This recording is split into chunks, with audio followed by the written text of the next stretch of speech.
Aldi, apakah ada pengaruh dari kenaikan The Fed terhadap saham perbankan di Indonesia nih, Mbak? Oke, pengaruh kenaikan The Fed terhadap saham perbankan. Eh, Pengaruhnya mungkin agak jauh juga ya kayak Jaya. Tapi apakah ada pengaruh? Nanti ujung-ujungnya akan ada nih teman-teman. Nah, pengaruhnya tuh apa? Nah, pengaruhnya dari kenaikan suku bunga The Fed ya, mungkin saya tambahkan ya. Suku bunganya The Fed yang ada potensi The Fed itu bisa naikin sekitar 75 bips ya, atau 75 basis point. Karena merespon dari inflasinya mereka yang udah tinggi banget, udah di sekitar 8,3% gitu secara year on year. Nah, nanti ujung-ujungnya dari kenaikan suku bunga The Fed itu ada kenaikan nilai dolar juga ya terhadap mata uang asing, termasuk nilai uang mata uang kita gitu, rupiah. Nah, ujung-ujungnya juga dirasa perlu gitu untuk bank sentral kita juga mengetatkan kebijakan moneternya dengan menaikkan suku bunga acuannya. Dan memang secara prospek ada potensi gitu untuk BI juga kembali menaikkan sekitar 25 bips nih kenaikan suku bunga kita gitu.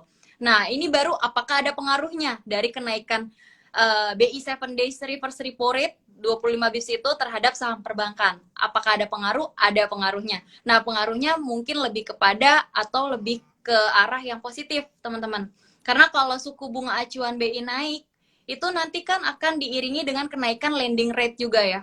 Nah, lending facility rate. Nah, lending facility rate yang naik ini akan memperkuat dari sisi net interest income-nya perbankan gitu. Jadi perbankan punya ruang untuk bisa menaikkan suku bunga kreditnya. Nah, karena kita tahu bisnisnya perbankan itu adalah menyalurkan kredit, ya, menyalurkan kredit dan menghimpun dana juga, maka dia akan diuntungkan gitu dari kenaikan bunga kredit tersebut. Jadi korelasinya lebih positif kalau suku bunga acuan BI dinaikkan.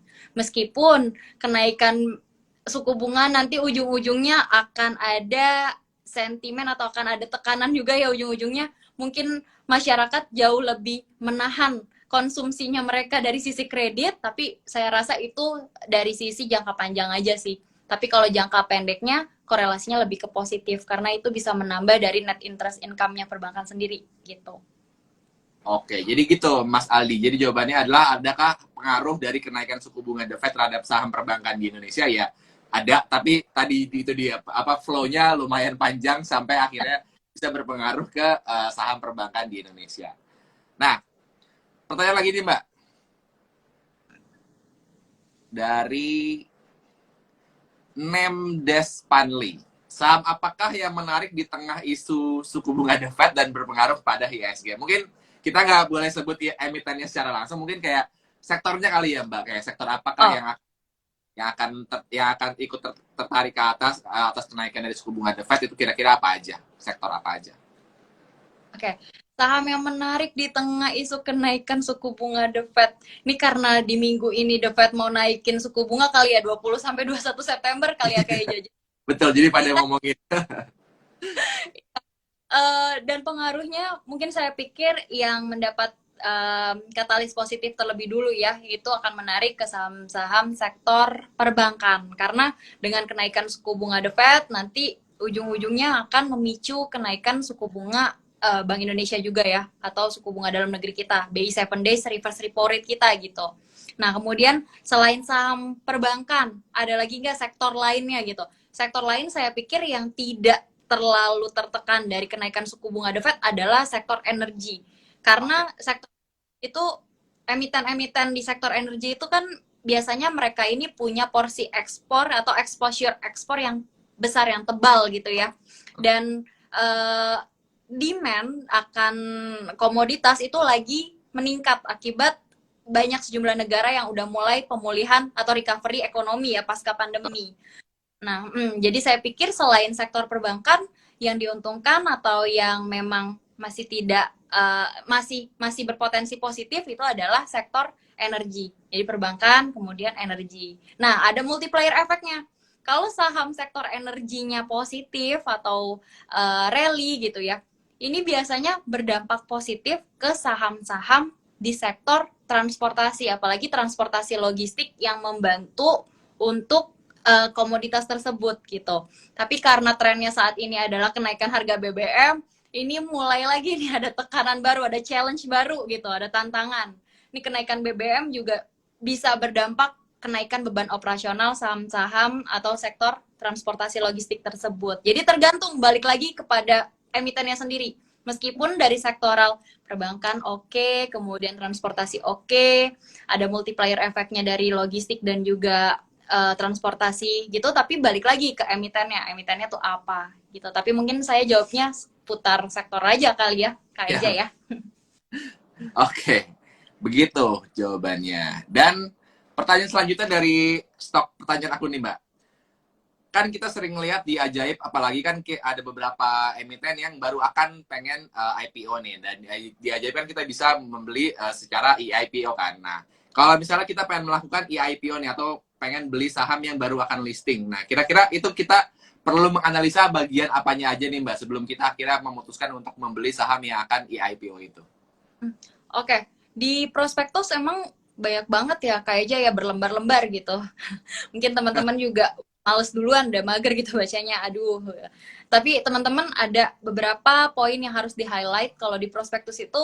eh, aku sarankan ke teman-teman untuk lihat pertama terkait model dan kegiatan utama bisnisnya. Ya, jadi teman-teman harus tahu dulu model bisnisnya itu apa.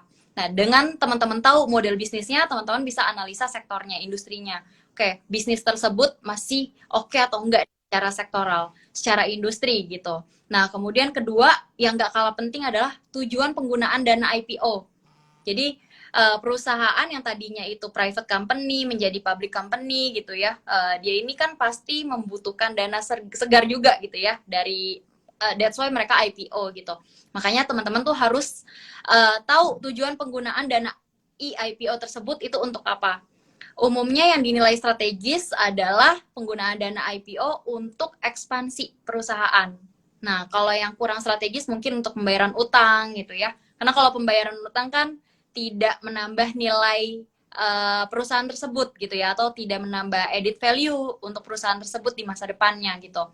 Nah, kemudian nggak luput juga dari kinerja dan laporan keuangan, teman-teman. Jadi di sini di dalam prospektus juga meskipun terbatas ya, kinerja laporan keuangannya kan hanya sekitar 3 tahun ke belakang gitu ya. Meskipun terbatas, teman-teman bisa lihat, bisa perhatikan dari sisi performance-nya gitu ya. Dari sisi performance-nya apakah dia punya net profit margin yang tumbuh gitu, apakah dia juga punya rasio-rasio profitabilitas yang oke ya, return on asset-nya, return on equity-nya gitu. Kemudian yang nggak kalah penting dari laporan keuangan, teman-teman juga lihat manajemennya, kemudian direksinya gitu, apakah dia punya track record yang baik gitu.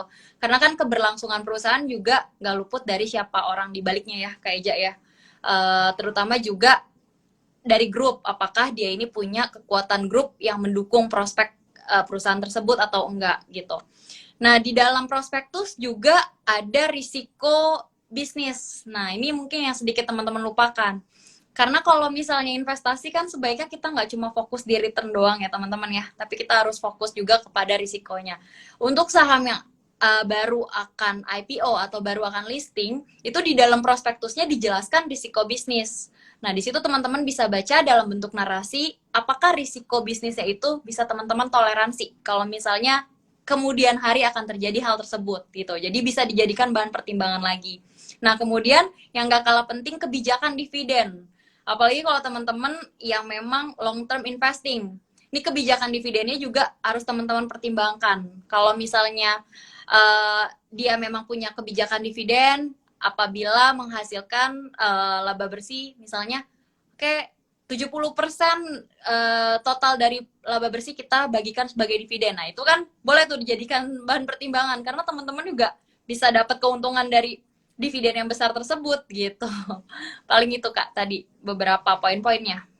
Oke, nah jadi baik banget sebenarnya faktor-faktor yang bisa mempengaruhi atau yang kita bisa analisa sebelum kita membeli sebuah saham yang akan IPO ya. Pertama tadi mungkin kita lihat dari prospektusnya, itu dalamnya bisa kita lihat dari model kegiatan bisnisnya, analisa sektornya itu masih kira-kira masih menjanjikan apa enggak, terus juga laporan keuangannya, terus juga manajemennya siapa aja orang-orang di dalam, lihat dari apa namanya resiko bisnisnya juga tadi ya Mbak ya. Jadi sebelum kita memutuskan untuk beli saham emiten yang akan IPO, itulah beberapa hal yang mungkin kita bisa analisa sebelum akhirnya kita membeli saham tersebut. Oke, ini Mbak pertanyaan. Penggunaannya juga kayak aja. Tujuan penggunaan dana. Oh ya, tujuan pengguna dananya juga harus diperhatikan gitu. Jadi kayak apa namanya, biar kita jelas, kita nggak jadi orang yang kayak beli kucing dalam karung gitu ya Mbak ya. Jadi kita benar-benar Ya. tahu apa yang akan kita beli secara serius gitulah pokoknya. Oke, pertanyaan ini mungkin pertanyaan terakhir kali ya Mbak ya. Untuk kalau dari tadi kan kita bahasnya kan saham mulu nih Mbak nih. Kalau misalnya sekarang untuk investor reksadana, apa aja yang perlu kita perhatikan nih Mbak dalam kondisi yang sekarang ini juga? Oke, kalau reksadana karena cara analisanya mungkin lebih simpel ya kayak aja daripada saham. Teman-teman tuh bisa lihat dari jenisnya terlebih dulu deh, jenis reksadananya. Karena jenis reksadana itu bisa menentukan tujuan investasi teman-teman. RDPUK, RDPTK, atau reksadana campuran, balance fund, atau equity fund, atau reksadana saham gitu. Itu semua punya underlying aset yang berbeda-beda. Nah, ini bisa disesuaikan dengan teman-teman punya tujuan investasi gitu. Yang pertama itu. Kemudian yang kedua, di reksadana itu ada fund fact sheet, teman-teman. Yang teman-teman bisa pelajari isi fund fact sheet-nya itu apa. Kalau di dalam fund fact sheet, teman-teman bisa lihat performa kinerja historicalnya. Jadi, apakah performa historicalnya itu dia menghasilkan profit yang konsisten gitu ya, atau enggak gitu. Kemudian di dalam fund fact sheet juga ada beberapa rasio-rasio reksadana terkait Sharpe ratio, drawdown, dan juga ada expense ratio gitu ya. Nah, kemudian teman-teman juga bisa lihat yang nggak kalah penting adalah kinerja dari manajer investasinya sendiri. Manajer investasi itu baik atau enggak adalah dengan teman-teman melihat jumlah besar aset under manajemennya, AUM-nya. Nah, kalau misalnya semakin besar AUM, itu artinya semakin banyak investor yang percaya terhadap produk reksadana itu, gitu. Karena AUM-nya besar, gitu, artinya kan banyak yang percaya, ya berarti si manajer investasi ini punya citra yang baik nih di mata investor-investor lain. Nah, itu juga boleh dijadikan bahan pertimbangan, gitu. Paling itu sih, Kak Eja, karena lebih simpel ya dibandingkan analisa Saham. saham.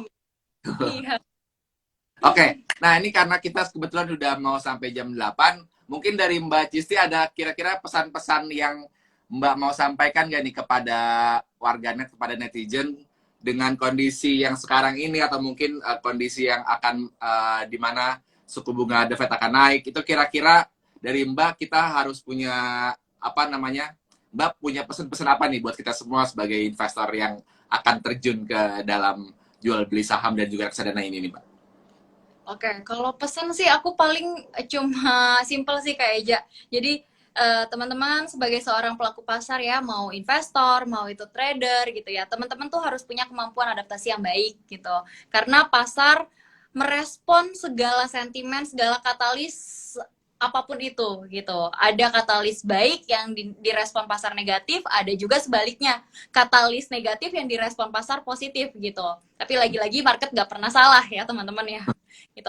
Nah, kemudian aku ingat sih Kak Eja tentang Warren Buffett pernah ngomong. Jadi Warren Buffett tuh pernah ngomong, risk comes from not knowing what you are doing. Jadi teman-teman, segala risiko itu pasti akan kita hadapi, apalagi di pasar saham ya, yang pergerakannya sangat fluktuatif.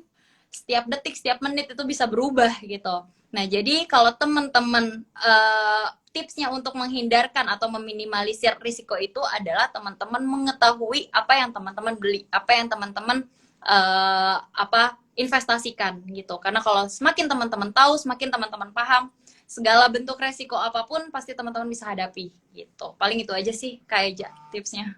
Oke, siap. Terima kasih banyak Mbak Cisti. Ini kita sudah jam 8, pas banget. Semoga nanti kita bisa live lagi bareng di topik-topik yang lebih menarik selanjutnya. Dan buat para warganet semua, jangan lupa download Ajaib buat yang belum download. Dan jangan lupa juga pakai kode referral gue, Reza PHLV, buat dapetin bonus saham. Dan semoga kita semua tetap sehat selalu juga buat Mbak Cisti. Dan sampai jumpa lagi di acara kita live bareng sama Ajaib lagi di topik-topik selanjutnya. Terima kasih banyak Mbak Cisti. Thank you. Tuh teman-teman. Thank you semua. Dadah.